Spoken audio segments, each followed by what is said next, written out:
Happy Friday, September 4, 2020. Pastor Ron Jetter, Immanuel Lutheran Church, Grandview, Washington. It's going to be a scorcher today. Expected to get up to 102. I've been going on to Yakima air quality, and from there I can click on current air quality. It brings me up a map of the state of Washington. I don't know if I've mentioned this before. It's a good thing, though, to do.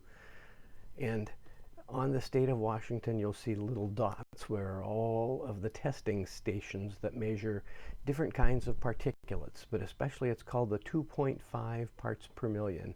They're the tiny little ones that can get into the sinuses and into the lungs that really irritate us. And it's coming right now from the Weenass fire by Selah.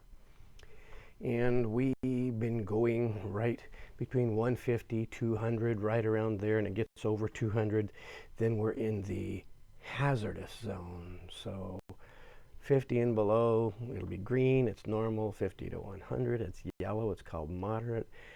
100 to 150, it's unhealthy for certain people, those with respiratory illnesses, the elderly, small children. 150 to 200, unhealthy.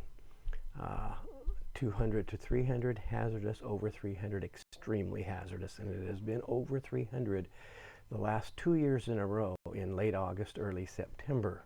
When I was a hospice director, we had to issue N95 masks. And because of COVID-19 and healthcare, we've heard a lot on the news about N95 masks. They're the ones that actually filter out the smallest particulates. And our staff had to wear them anytime they were out of their cars. They had to tell their patients and caregivers, wear these if you have to go out shopping. If you're inside your house with air conditioning running, it's filtered. The car, when it's closed, has what's called a cabin air filter. And if you get maintenance on your car, those do get changed regularly, so your air is at least scrubbed. But when you're out in it, that mask is what keeps you from really breathing it in. And so if you have a good quality mask, and right now doesn't everybody, we usually have spares. We have masks that are 2 layers of cloth and then a non-cloth woven filter in between that we made. We made over 100 of them and gave them away to hospice and different groups, the city, the Rosa Irrigation, and so on.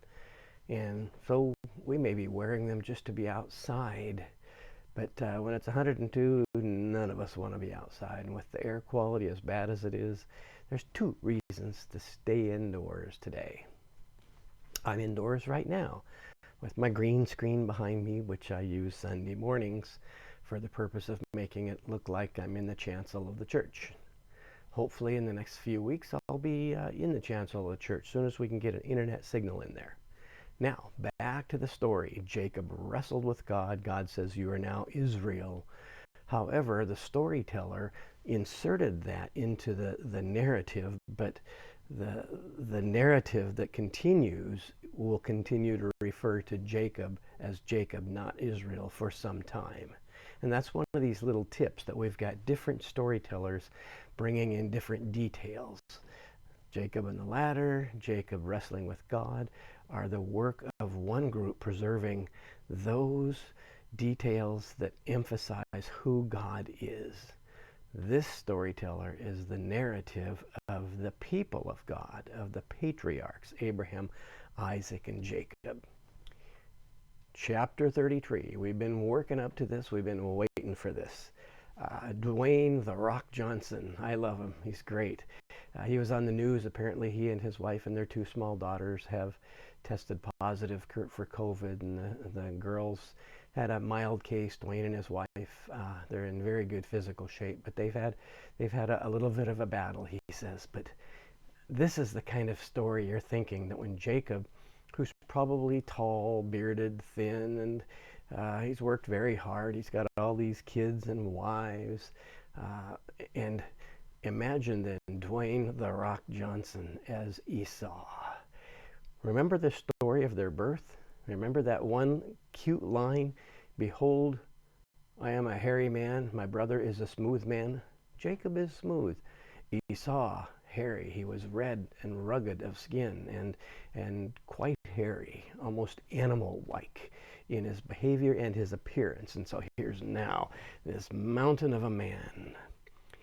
Verse 1, Jacob looked up and saw Esau coming, and 400 men with him.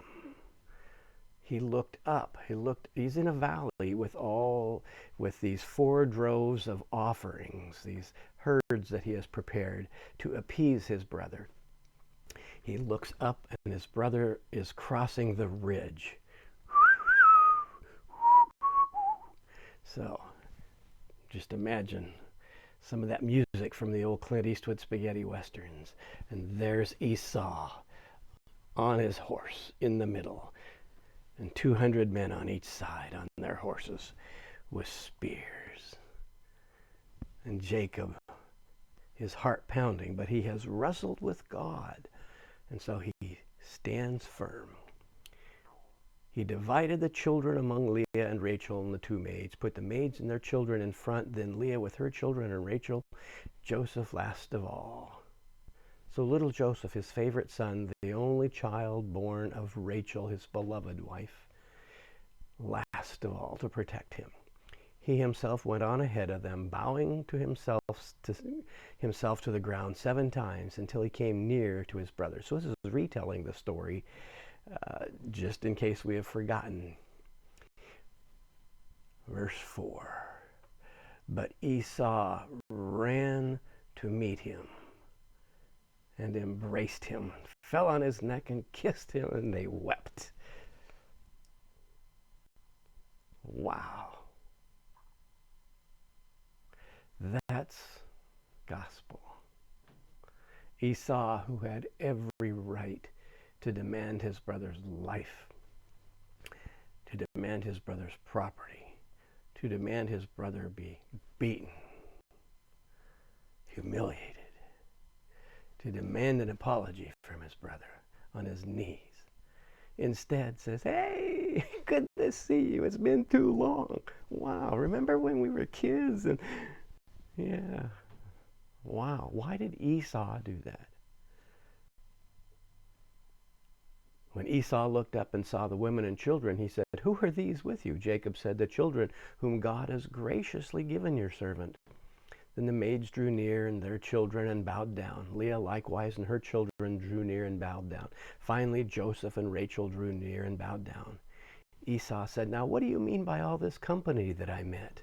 Meaning these droves of sheep, then goats, then cattle, oxen, and then the camels.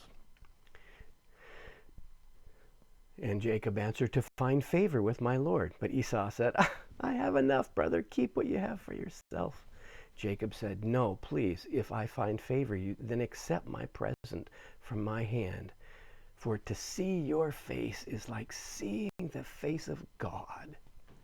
Since you have received me with such favor, please accept my gift that is brought to you, because God has dealt graciously with me, because I have everything I want. Jacob urged him, and Esau took it. Wow. The 2 brothers reconciled after all these years. Wow. All is forgotten. All is forgiven.